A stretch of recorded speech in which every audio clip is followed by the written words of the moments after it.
विरोधात फिर्याद होती, मात्र आता तपासात पोलिसांनी प्रेस नोट काढली. काय नेमकं तिथे घडलं होतं? ही फिर्याद सकाळी 4:57 झाली.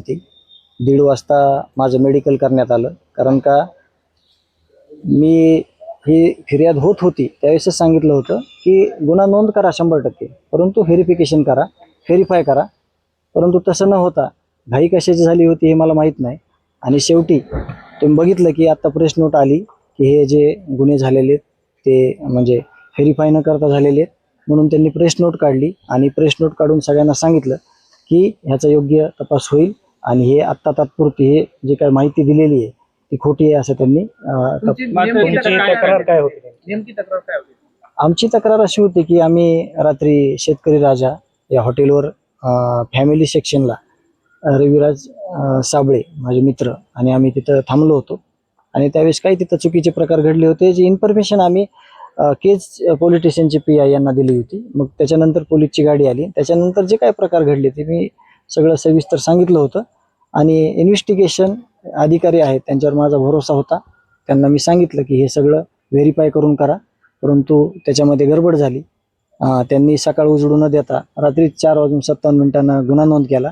आणि मी आज सकाळी SP ऑफिसला आलो दुपारी आणि पुन्हा बीड ग्रामीणला इथं मी दुपारपासून आहे. आत्ता ज्यावेळेस खरं तर DYSP साहेबांचा 5-6 तासाचा वेळ या पोलीस स्टेशनला आपण बघितला सगळ्या पत्रकारांनी गेलेलं, तर हे सगळं निष्फळ आहे. यातून असं निष्पन्न झालेलं आहे. त्यामुळे येणाऱ्या काळामध्ये त्यांना आम्ही अशी विनंती केली की खोटी तक्रार घेताना किंवा करताना व्हेरिफिकेशन करा. आणि मी तेच सांगत होतो, परंतु त्यांनी व्हेरिफिकेशन न करता गुन्हा नोंद केलेला होता माझ्यावर, तो आता मागे घेण्यात आलेला. मात्र तुम्ही देखील फिर्याद दिलेली होती. तुमची काय फिर्याद होती आणि नेमकं तिथं काय घडलं?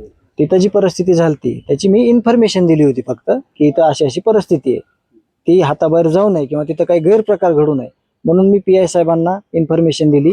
त्यांनी माझ्या मी रात्री सांगत होतो, अंगरक्षक सांगत होते की धनंजय भैया गाडीच्या खालीच उतरले नाहीत तर बाकीच्या काही गोष्टी घडायचा प्रश्नच येत नाही. आणि आम्ही सांगत होतो की CCTV फुटेज बघा, परंतु तसं न होता गुन्हा नोंद झाला होता.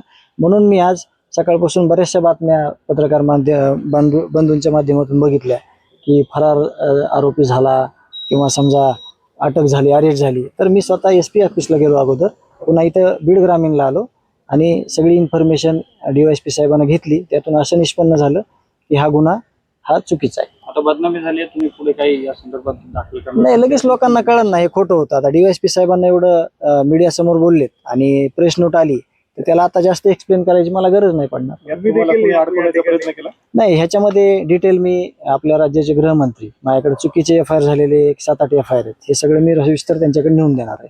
त्यावरती निर्णय घेतील. काय नक्कीच तुम्ही दुपारी आता इथं आल्यानंतर म्हणलं होतं की धनंजय मुंडे यांच्यावर म्हणजे FIR दाखल करते, त्यांनी गोळीबार केला असं सांगितलं. जे त्यांनी मला जे काही गोष्टी विचारल्या आणि मी सांगितल्या, ज्या कागदावर आल्या ते मी तुम्हाला सांगितल्या, ज्या नाही आल्या ते मी तुम्हाला कशाला सांगू.